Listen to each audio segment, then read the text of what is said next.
would like to begin by acknowledging the Duckinjung people, the traditional custodians of the land that Brisbane Water National Park resides upon. We would also like to pay our respects to the elders past, present, and emerging. G'day, and welcome to Tartarian Truthers with your hosts, Casey and JoJo. So recently, Casey came to visit me up here on the Central Coast. Yay! And it was awesome to see you again, JoJo. We had such a good time together. We did. We always do when we get together in real life and not just over Zoom. And thank goodness the weather held out so we could do some exploring while you're up here. Yeah, that's right. And one of the two places that we checked out was the Gosford Glyphs. And I am so glad we got to explore them together, as it has been on my bucket list for years. And to do it with you, Jojo, made it even better. It was so good. Now, yeah, it was. Now, these glyphs have been at the forefront of the truth seeker community for a very long time, because we even found an article in Truth Hunter #4 written by Val Osborne, one of Gilbert Dean's trusted researchers. That's right. And it made it even more imperative that we visit the site that Gil had also visited on numerous occasions. The Gosford Glyph carvings are located within the Brisbane Water National Park inside a rock cleft that the local National Parks and Wildlife Services refer to as the Carryong Egyptoid site. It was first noticed by Alan Dash around 1975. He was a surveyor with the Gosford City Council and was thoroughly familiar with the area, and he revisited the site several times over the next 5 years, each time claiming that more and more carvings appeared on the rock face. He considered the engravings the work of an irresponsible vandal. Let's see what Wiki had to say about them. The Gosford Glyphs, also known as Carryong hieroglyphs, are a group of approximately 300 Egyptian-style hieroglyphs located in Carryong, New South Wales, Australia. They are found in an area known for its Aboriginal petroglyphs, just between Gosford and Woy Woy within the Brisbane Water National Park. The glyphs have since been dismissed as a hoax by authorities and academics after their discovery in the 1970s. But there are still attempts to prove the belief that they were carved by the ancient Egyptians around 4,500 years ago. While rumours of Egyptian glyphs have existed since the 1920s, a spokesperson for the National Parks and Wildlife Service has said the engravings are something we became aware of in the early 1980s, which is around the time the majority were thought to have been made. So there's a lot of controversy around the hieroglyphs, but if you were curious and have an open mind, you'll be just as fascinated as we were. The glyphs are surrounded by a natural paradise, known to be a sacred area to the local Aboriginal people as a meeting place in separate locations for both men and women. When we arrived at the National Park entrance, we were greeted by this sign that read, "This area is highly valued by the Aboriginal people of the Gosford region for its natural beauty, where elements of the vegetation, rock formations, and art add to its aesthetic and spiritual values. The site is rich in Aboriginal history and evidence of occupation and use by Aboriginal people. The area has traditional teaching places and is used for the continuing education of youth, both Aboriginal and non. Traditional stories about the nearby Bulgandri art site, Aboriginal place, tell of the art site being a meeting, ceremonial, and learning place. The area is rich with elaborate rock engravings, petroglyphs, humanoid animals, and figures which testify about its cultural and spiritual importance." So, Casey, I noticed here that they mentioned petroglyphs. What's the difference between hieroglyphs and petroglyphs? Yeah, so hieroglyphics are a written language using pictograms, as in Egypt or Mayan glyphic languages, or modern Chinese, which is kind of a picture language. And petroglyphs are pictures on rock walls, like what is found in caves or pecked into the stone in sites around the world. While it may convey meaning, it's not an actual language per se. Okay, got it. So we continued on the flat path and made our way down the fire trail to the grandmother tree, also known as Bambara, which is of great significance to local Aboriginal people. And she was absolutely beautiful. You could definitely feel that she had an old and majestic presence about her. We turned right at Bambara, where we saw a small entrance between some large sandstone rocks. The glyphs were located here between two large slabs.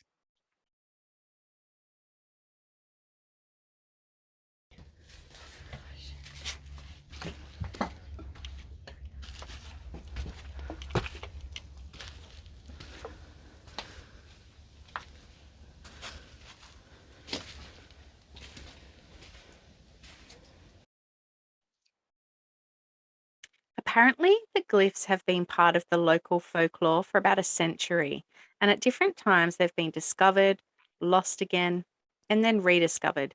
But there is no chance of that happening today, as the site is easy to find with a few simple directions, and the tracks are well worn.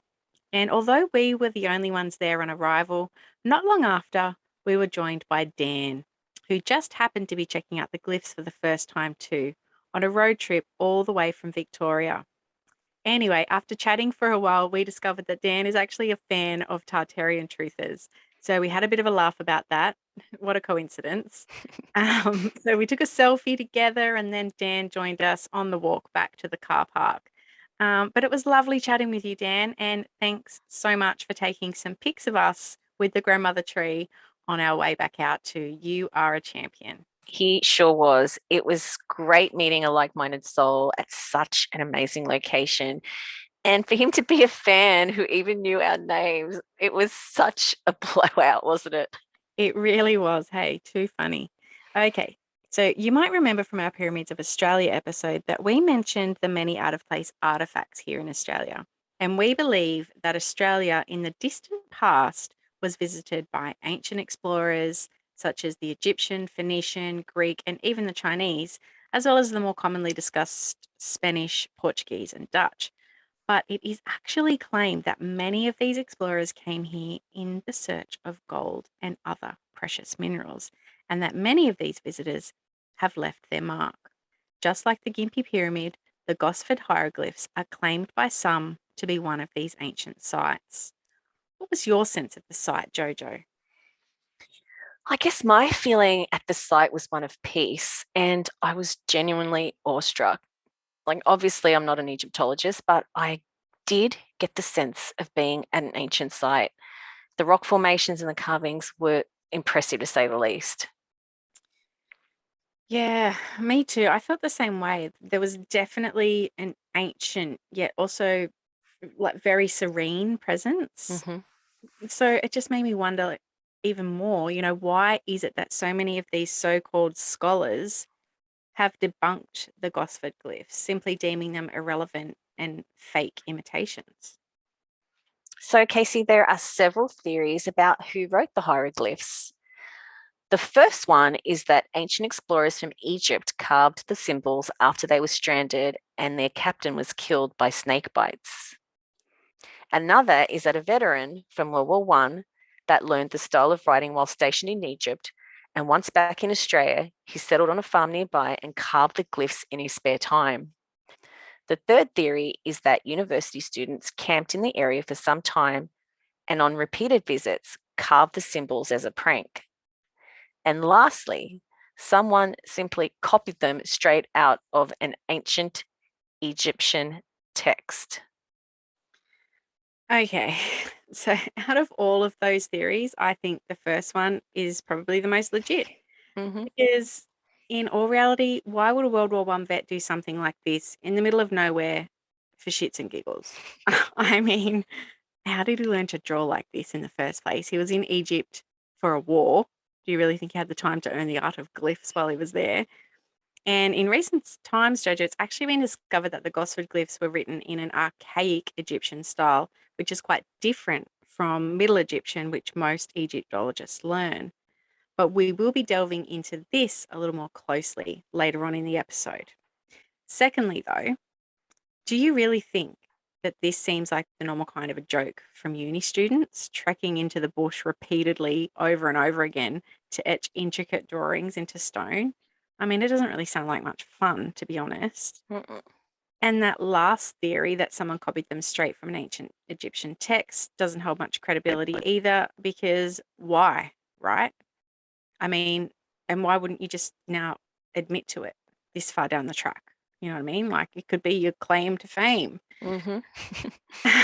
Anyway, while I'm on a roll, another thing that gets us thinking is, if this is just a hoax from way back when, why don't the National Parks and Wildlife Service actually utilize it as a way to bring tourism to the area? I mean, the specific area of the actual glyphs is not signposted or protected at all. There is nothing at all around it that explains or describes the glyphs or how to find the location.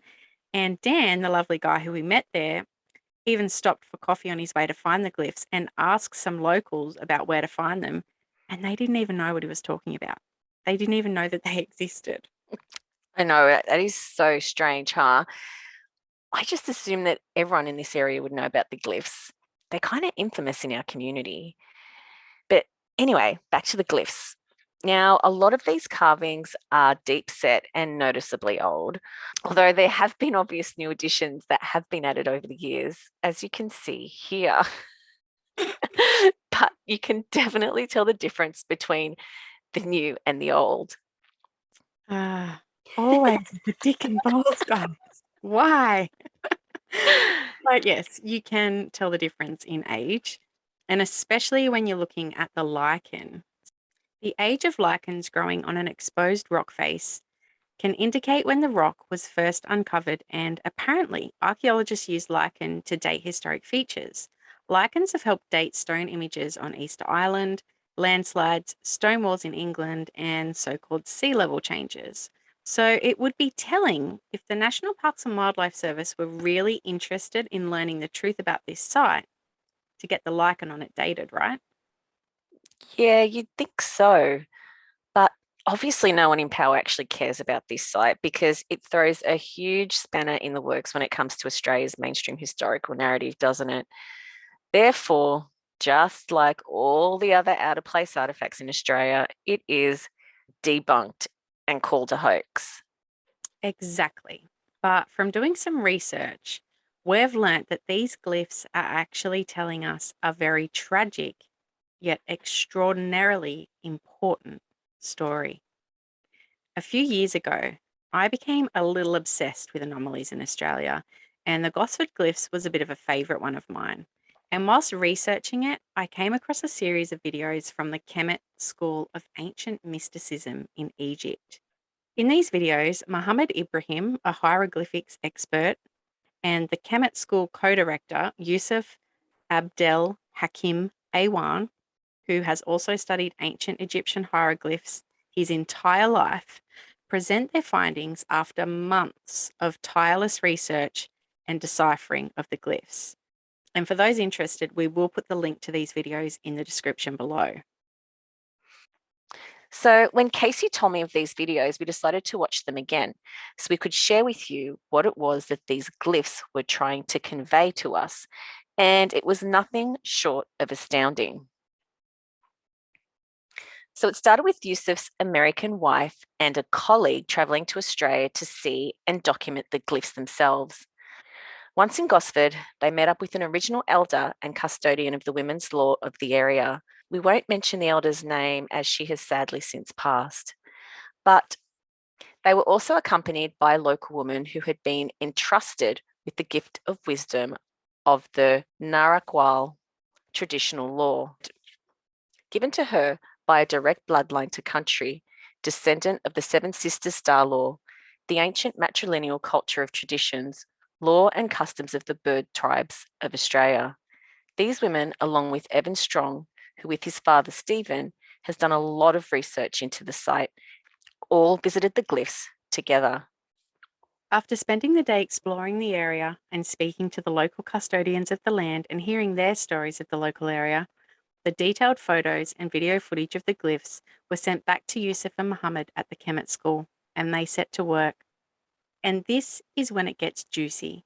So Yusuf and Muhammad actually had some trouble at first figuring out some of the glyphs. And it wasn't until they realized that the glyphs had actually been written in an ancient style that wasn't even discovered or documented until 2012. Boom. That's a total boom right there. How could these have been done by a random war vet farmer guy in the 20s when this style of uber ancient glyph wasn't even discovered until 2012, right? Exactly. And wait till you hear this. This is a short excerpt from the Gosford Glyphs Analysis Part 3 on the Chematology YouTube channel. Here we have both Yusuf and Muhammad discussing some of their findings. Lots of the symbols here and the writings only existed after the Middle Kingdom. And some of the other symbols only started in the New Kingdom. But there is the symbol that Muhammad was explaining, the R and the H. This one was more popular in the Greco-Roman time. Or the late Egyptian times. So we're talking about a development of the language itself, like all languages change over time, words change, symbols change. So you're talking about a migration of the symbolism over time periods that you can identify to certain Exactly, dates. to certain. Exactly. We will not say change, we can say development or different use. Yeah. Okay. So as you say, as Yusuf said, we have some letters developed, okay, to a different style. But the clear evidence we found can give a specific date because some of those letters developed, some relating to the Middle Kingdom, some to the New Kingdom, okay, and still can be used during the late time.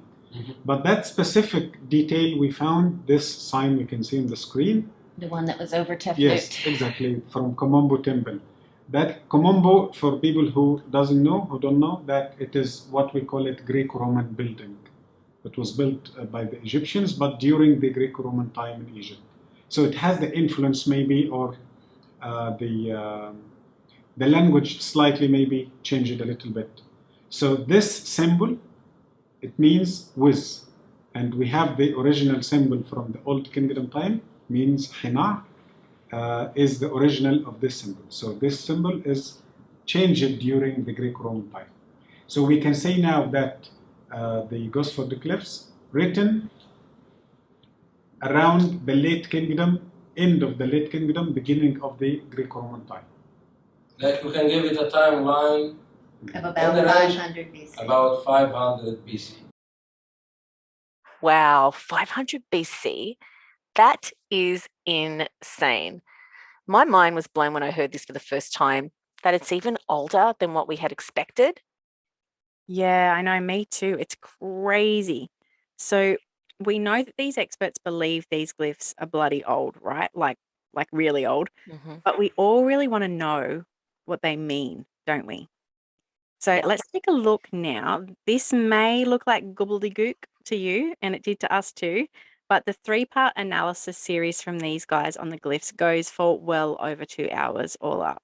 So if this is a topic of interest to you, you should definitely watch them in their entirety. So basically what Muhammad and Yusuf deciphered was that these glyphs were done by 2 different people, not one single person. So there were 2 people working on this together at the same time. May explain it a little bit more in this video. You brought another question to mind. Was it one person who carved these writings, or more than one? We think there are 2. Okay. Yeah. Okay. I did some compares between the same symbols that's repeated from the right and the left wall. And you can feel a sense of like a difference between this hand and that hand. Because of writing the symbol. It's the same lines, but you can tell the difference between like 2 different hands. A different style of handwriting, basically. Exactly. But do you feel it's from the same time period? It is. Yes, we feel it They at the were same both time. written at the same time, and the names of the 2 persons who did the writings actually is there. Fantastic. The story they tell us is of a fleet of ships traveling over the sea when it was caught in a massive storm. The ships were capsized and there was unfortunately loss of life. Yusuf and Muhammad could not tell from the glyphs how many ships or lives were lost and whether this was a burial site for just one deceased person or many. But they did ascertain from the glyphs that it was probably the captain of the expedition or somebody else from the ship that was of importance, possibly even royalty. that sadly perished. Yeah, it's also important to note that back in this time frame, the Egyptians and Phoenicians were traveling great distances via their large ships for mining purposes. They were mining for gold and rare minerals from all over the place, including here in Australia. But back then, according to these glyphs, Australia was actually referred to as Pinu. And from this complete sentence that was translated from the right wall of the glyphs, it states that the ruler, which is thought to be the fleet's captain, and the chief of the foreign land Pinu have no deception. The ruler and the chief of the foreign land, Binu, have no deception. So we're looking at a whole sentence. Exactly. It's beautiful. Have no deception, in another way, it means have no conflict between each other. Exactly. Their relation is an honest relation. Maybe it's a trade relation. They are selling something and the Egyptians are buying or trading with each other. So they are saying that they are having honest deals with each other. So the ruler could mean the captain of the expedition Yeah. and the chief of the foreign land, Australia, or what Look, they named Pinu. according to my information, no. The ruler here, it doesn't mean the captain himself. It means the ruler of that expedition. They go on to explain that the glyphs are actually describing that this site was being prepared as a burial place for those who had been lost during the shipping accident. And in ancient Egyptian tradition, it was of utmost importance that a burial was done properly, as it was a very sacred time, and it had to be ensured that the soul was able to enter into the second life. Being in a foreign land made it even more imperative to the glyph writers, which is why they added a very well-known funeral text to what we now can only assume was actually a tomb. After one's death in Egypt, back in these times, there would have been professional priests who would be in charge of preparing the body and the burial, including the important funeral texts. But in this case, stranded in a foreign land, the glyph writers were doing the best they could with what they had to ensure that the deceased would be buried properly and would pass on to the afterlife. Now, another interesting thing to note here is that there are two cartouches at this site. In Egyptian hieroglyphs, a cartouche is an oval with a line at one end, tangent to the oval, indicating that the text enclosed is a royal name. The first examples of the cartouches are associated with pharaohs at the end of the 3rd dynasty, but the feature did not come into common use until the beginning of the 4th dynasty under Pharaoh Sneferu. While the cartouche is usually vertical with a horizontal line, if it makes the name fit better, it can be horizontal with a vertical line at the end. The two cartouches mentioned in the Gosford Glyphs are King Sneferu, who was the founding pharaoh of the 4th dynasty of Egypt during the Old Kingdom. And the second one is King Khufu. Now, Khufu was an ancient Egyptian monarch who was the second pharaoh of the 4th dynasty in the first half of the Old Kingdom period, which is the 26th century BC. Khufu succeeded his father Sneferu as king, and he is generally accepted as having commissioned the Great Pyramid of Giza. Listen to this. Okay, from the first look, if we are not using deep research, we're going to say because we found two cartouches, one for King Khufu and one for King Senefru. So we may date the glyphs to the 4th dynasty, the time of the 4th dynasty from ancient Egypt. Okay, the time of Khufu, of course, not the time of Senefru because Khufu is written. Okay.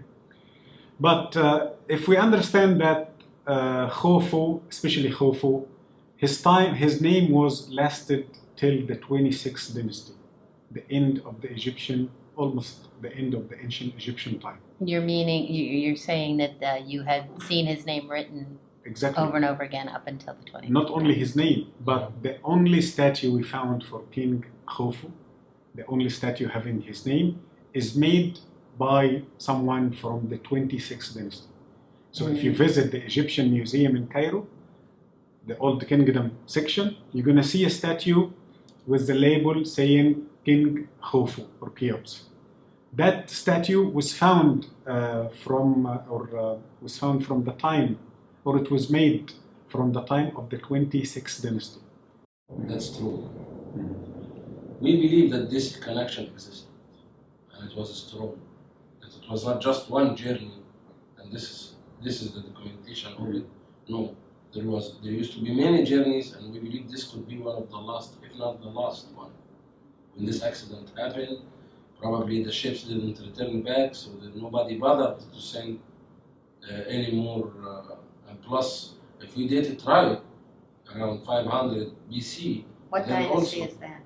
This is 26th dynasty. 26th dynasty. Yeah, Starting from the 26th dynasty. So this is near the fall of Egypt. exactly. So the civilization itself was And transformed. also, I want to explain this. When we say that this sign is Greek-Roman sign, it's not necessarily the beginning of the Greeks' dynasties in Egypt, like the Ptolemaic, because the Greeks started to immigrate to Egypt and work in Egypt, especially as professional soldiers from the 26th dynasty.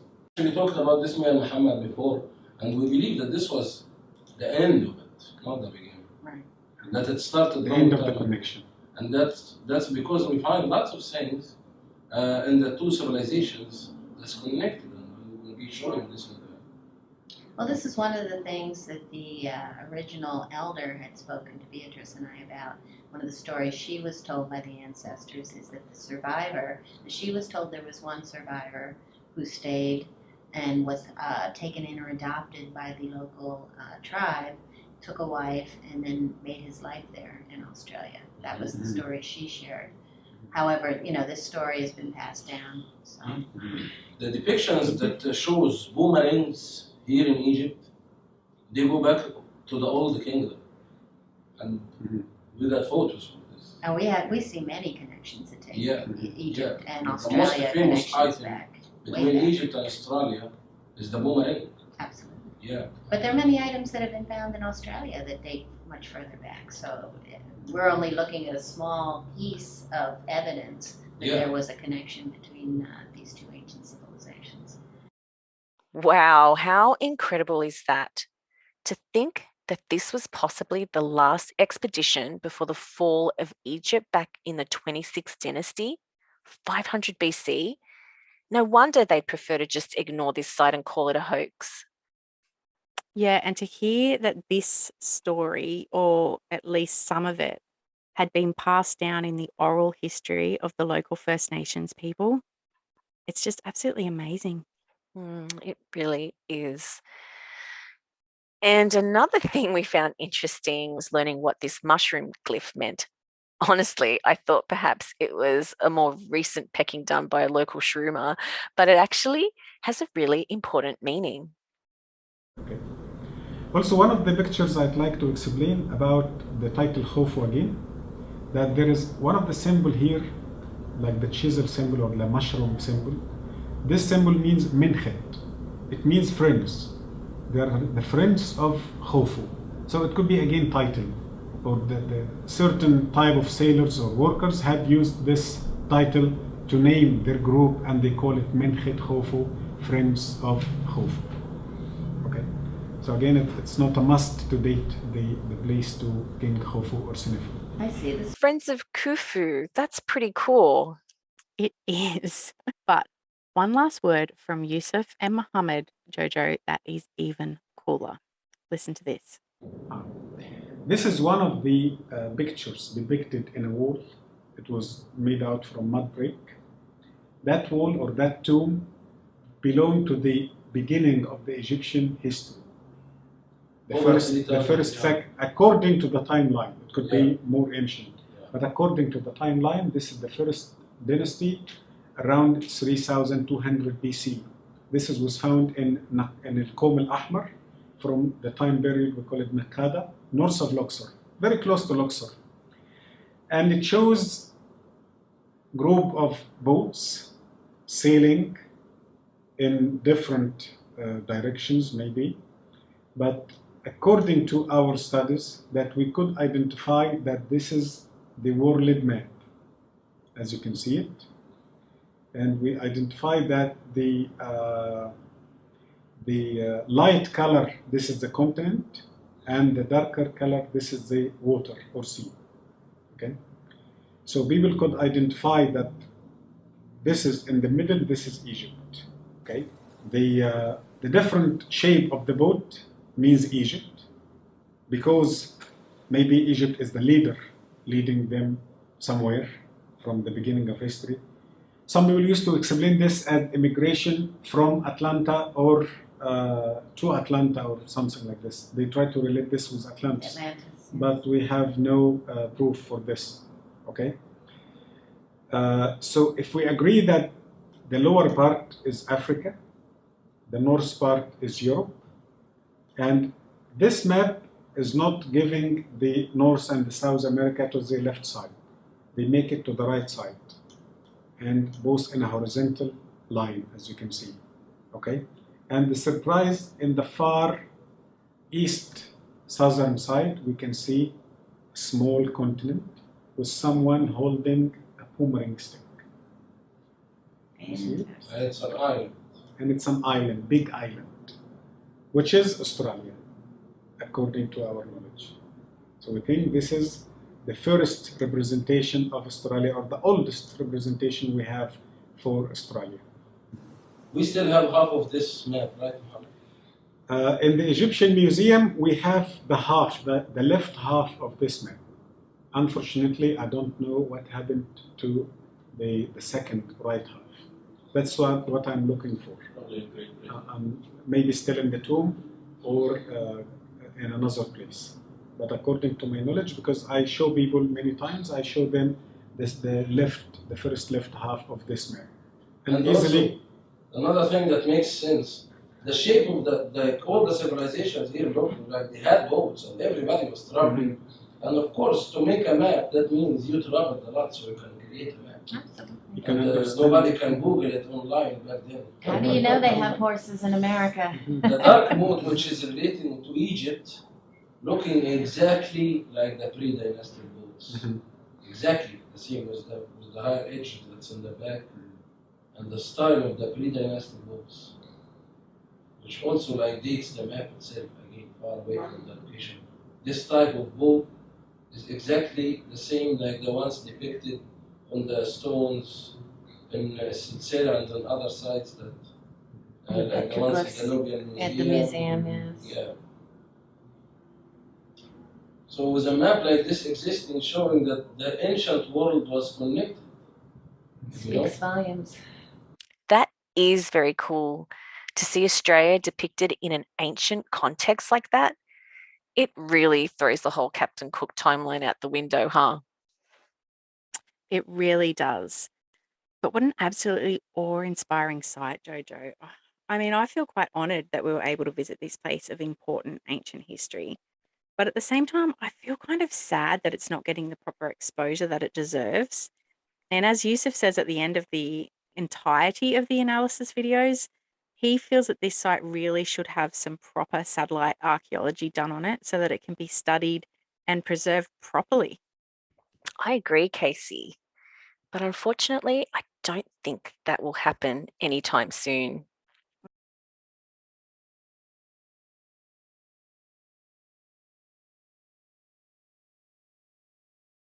Now, that is the end of our episode on the Gosford Glyphs, but we do have a little bonus feature, which is another Egyptoid site that we visited together on my little trip up to the Central Coast. Okay, so about an hour's drive from my house in the Ku-ring-gai National Park is the Sphinx Memorial. Now, we mentioned this interesting little place in our Pyramids of Australia episode as another potential out-of-place artefact. Yeah, so the story for this one can also be traced back to a World War I bet story, but we think maybe it was here long before 1925, like they say, because it looks old. And once again, there's a lot of lichen on it, so it could possibly be aged using the lichen, but it even looks a little bit melted in the back part of the Sphinx itself, which you might be able to see in some of this video footage. But according to the official narrative, this returned soldier who had been so severely gassed during the war that it made him very ill and eventually caused his death. actually built this while he was an inmate at the Lady Davidson Convalescent Home, where he was being treated for his illness. Yet, despite this, it was said that he traveled to this remote location every single day for a year and a half to chisel this memorial out of solid rock. I mean, what a story, hey? Yep, another wild and wacky story that just doesn't add up. And let's take a look at the location and latitude on this one too. Yep. Okay, there you go. Another one at 33 degrees latitude, exactly the same as the Gosford Glyphs, which are only a stone's throw away, really. I wonder if these two sites may have been connected somehow. Well, if the story passed down by the original ancestors is true, and that one of the Egyptian survivors of the shipping accident stayed on here and married into the tribe, who's to say that he didn't carve this memorial in homage to his beloved homeland and all the peers he lost? Yeah, it's definitely within the realms of possibility, JoJo. And I actually believe that story more than an invalid doing this by hand on his deathbed, meaning no disrespect. But looking at this old image that we found, it's almost like these guys found this out in the scrub while they were clearing the land around it. And, they're proudly standing alongside it. I don't know. Just doesn't make sense to me. No, it doesn't. Well, I guess we'll never know. But what we do know, Casey, is that Australia has so many anomalies that have been ignored for way too long, including these two sites and many more. Yes, indeed. So stay tuned for more Aussie anomalies in next week's episode of Tartarian Truthers. Bye for now. Bye. Bye. Bye. Bye. Bye bye. Bye bye.